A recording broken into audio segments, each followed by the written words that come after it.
What is up, guys? Welcome to another video, and today we are back for some more The Crew 2, and today we have some Freeroam gameplay for you. So if you didn't already know, I went to Gamescom earlier this week and I managed to play The Crew 2 as well as Need for Speed as well as a few other games, and I'm just going to talk a bit about The Crew 2 because we actually have some capture footage that I got whilst I was over in Gamescom, and yeah, we're just going to go ahead and talk about it. So without further ado, let's go ahead and get straight into the video. Now, I'm going to try to reduce the amount of face cam I have in this video because I want you guys to watch the raw gameplay. So I'm going to make sure there's like not that much face cam and it's just raw gameplay because I'm sure you guys are much more interested in that. But essentially, after we did all the races which you saw previously, I've still got one more race to upload, but after we did all the races that you've seen in previous videos, that was the F1 race and the drift race, and then we also did a dirt bike race, but again, I'll upload that in a different video. We essentially just had time to free roam in the map. This gave me the perfect opportunity to test out the boats, test out the planes, test out bikes, test out cars, everything that the Crew 2 has to offer. So naturally, the first thing that had me intrigued was the plane. I was in the middle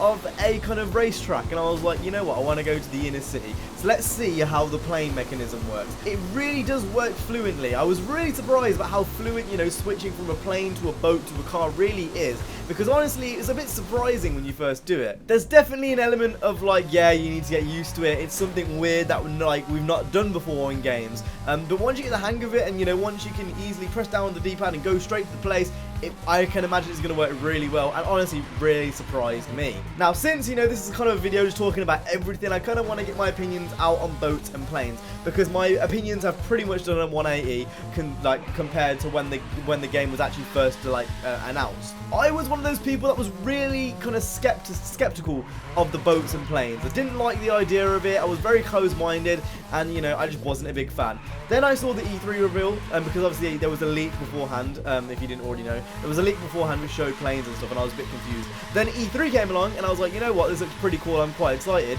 Having played it now, I am so excited for this game. Now, I still think that I'm probably going to be that person who doesn't, like, fully mess around with boats and planes as much as I should. That's not going to be my main kind of form of transport. I'm still going to be messing around with cars and bikes. Those are the two things I'm interested in.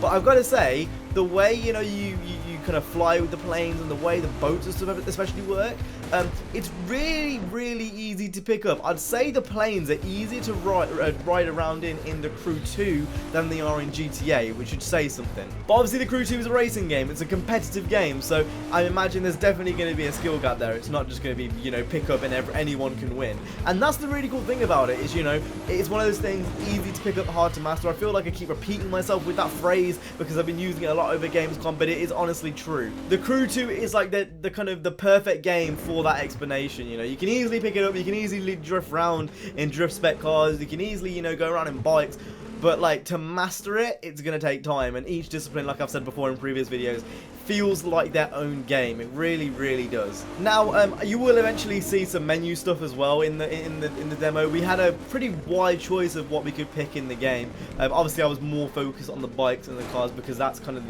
the kind of area I have most knowledge in.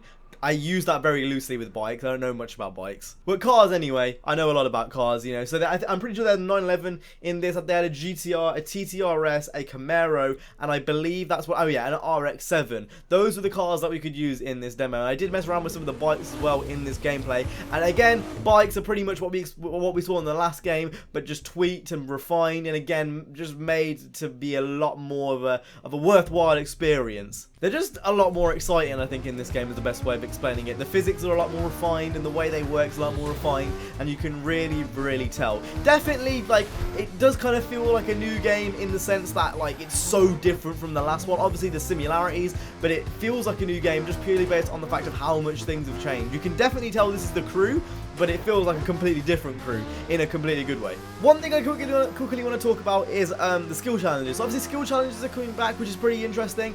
You know, I think the Crew really kind of like, this is like its thing, you know. After the Crew started doing it, then Forza started doing it, and then Need for Speed started doing it, and it was like one of those things where the Crew kind of originated the skill challenge. It was one, well, maybe not originated, but it refined the skill challenge really, really well, and that was one of the things which kept me going back to the original The Crew. So skill challenges are coming back. There's a lot of things which are are coming back from the original game, which is really, really cool. A lot of collectibles that you can go around the map and look for. The Crew 2, you know, one of those games where it's like, it is about the collectibles, it's about exploring the map. You know, the map has been completely revamped. I know that's a lot of people's worries, that the map is completely the same. It's not completely the same. It's been completely revamped for this new kind of like boat and air travel, because obviously if you're going to add boats and planes, you've got to, you know, like put different rivers in, which you couldn't use it before, and then you've got to like make sure that aeroplanes have a specific space to go in specific places, and then buildings actually have multi-stories. So if you want to go up a car park and go up a multi-story car park in New York, you can do that. That's one thing that they haven't just added like more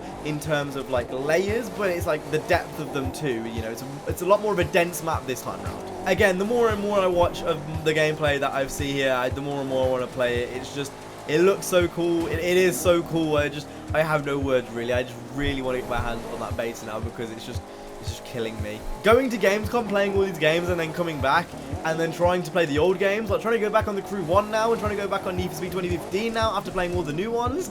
It's so hard. Like, it really, really is. Anyway, with that being said, that's been it for today's video. If you want to see any more from the Crew 2, let me know down in the comment section down below what you want to see, and I'll see if I can, you know, try remedy that from the gameplay I have. Remember, I don't have that much. I only have like 30 minutes worth. But I've tried to show you guys as much as possible that was in that 30 minutes. But anyway, with that being said, I hope you guys enjoyed this video. If you did, make sure to go ahead and hit the like, subscribe. I'll see you guys in the next one. You guys have an awesome day. Safe and peace.